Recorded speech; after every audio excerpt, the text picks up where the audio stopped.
During the meeting, President Museveni outlined areas of cooperation with Russia that included oil exploration, nuclear power energy, fertilizers, the pathogenic economy, electric batteries, and space science that would enable Uganda to have its own dedicated satellite. We propose new areas, like for instance, the area of refinery and exploration for petroleum products.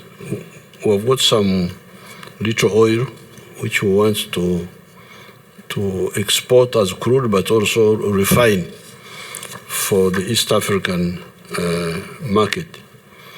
Then we have got the pipeline to the ocean for the crude oil, in which we are involved with Total, the French company, and some Chinese companies. But Russian companies can also come in and invest in that East African crude pipeline, because it can pour the oil of not only Uganda, but even South Sudan and Congo, Kinshasa. We have also agreed with the Russian groups on building a nuclear power station for generating electricity.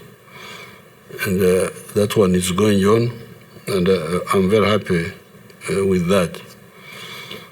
Then we have fertilizers, very big potential for phosphates and for potassium, and also for ammonia. And I would want to invite Russian companies to if they can, to take part in that. His Excellency Museveni also proposed to his host, President Putin, to discourage by policy the importing of raw materials from Africa, but instead work with the African government to add value to products at sources, as this would transform the economies of the continent in a very short time from low middle income to high middle income status. That was the first time the Africans were organizing for liberating Africa. Then in 1917, the communists took over power in Russia here. And they were the first international group to support us. And then later on, they were joined by China, 1949. That formed a solid anti-colonial force. So even when all these things are happening, we tell whoever wants that, look here, the Soviet people are the first who stood with us when we were fighting against colonialism. Therefore, this is the starting point.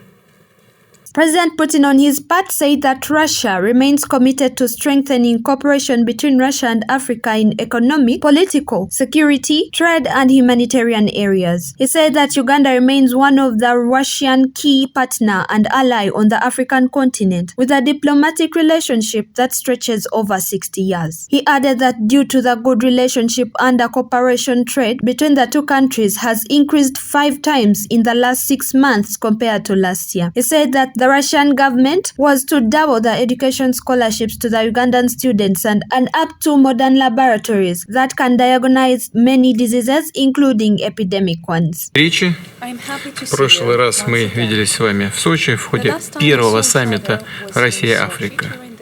И я признателен вам за то, что вы прибыли сегодня в Петербург во главе делегации Уганды и участвуете во втором нашем саммите. Не раз говорил о том, что для нас очень важное значение имеет проведение этого форума. Всестороннее развитие связей со странами Африки, в политике, в области безопасности, в торгово-экономической и гуманитарной сфере. President Museveni said that he was happy that Uganda and Russia have close positions on the international arena that is based on commitment to shaping a just world that is accommodative to everyone, and expressed happiness that Uganda was to chair the non-allied movement. The meeting was attended by Foreign Affairs Minister Jeje Odong, Defense Minister Bamlanga Chisempija, and Health Minister Jane Ruth Acheng, among others. Meanwhile, the two-day Russia-Africa summit that kicked off is the highest-profile and largest-scale event aimed at bringing a fundamentally new level of mutually beneficial partnerships to meet the challenges of the 21st century. The goal of the event is to promote efforts to strengthen comprehensive and equal cooperations between Russia and African nations across all areas of society, including politics, security, economic relations, science and technology, and the cultural and humanitarian spheres. Grace Nab, Kenya, live at 8.